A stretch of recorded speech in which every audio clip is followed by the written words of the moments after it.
What's up, family? Doing a little video here, having a break here, getting ready to head back to the cafe at church, doing a little service this morning.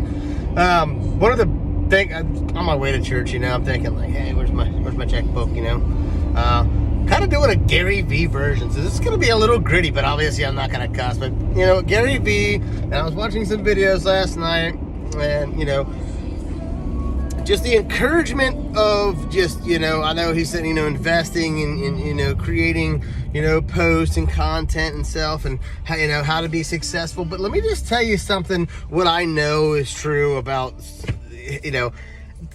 this isn't a name it, claim it. This isn't a blab it, grab it. Like I even almost kind of hate that, because that came from even some of the Christian community about other Christians because it didn't work for them, right? Because, or maybe, they think, oh, well, you're just, you're seeking God for money. Listen, there's verse after verse after verse in the Bible, and I would go head to head, toe to toe with somebody to show you that Jesus talks about money more than anything in the Bible, more than faith, more than love, more than hell. Like, so, and this isn't because it's about money, right? But money represents your life. And again, the root of all evil is money, right? Is the love of money. Let me correct myself. It's the love of money. It's not money. It's the love of it. It's the seeking of that and putting that in place of God.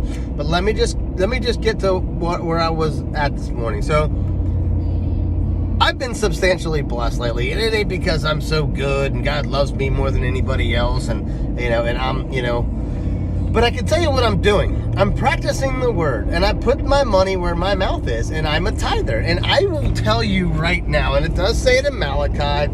Let me see if I can pull up the verse where it was. Let's see here. Sorry about that. I was hoping to have it all the way up. It's not pulled up right now, but that's besides the point.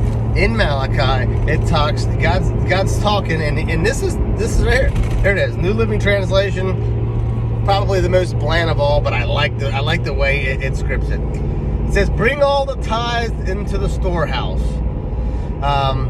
so that there may be food in my house." Okay, we're talking about we don't give to get, we give out of a place of love and out of a place of helping others. It's not that we're bringing into the church. Our church gives out 25%. Everything that we're tithing goes right back out to the community, goes right back out to missions, goes right back out to those in need. So they distribute it well, and I love that about our church. But what it says here, it says, "Test me on this." Wow. Like, this is the only place in the Bible where God actually calls us to test him on something, because normally you don't want to test, and normally there's other verses that say, don't test me, I am the Lord, don't tempt me is what it says, not test me, but tempt, tried, tested, tried, all that stuff, same, it's synonymous to the word tempting or testing.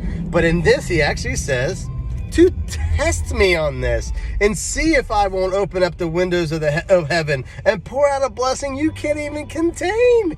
Like, that's a giant promise.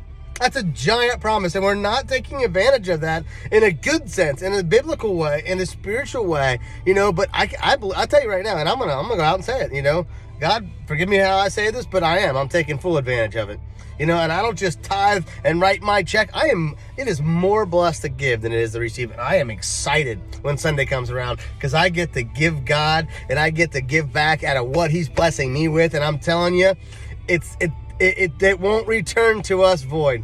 It won't.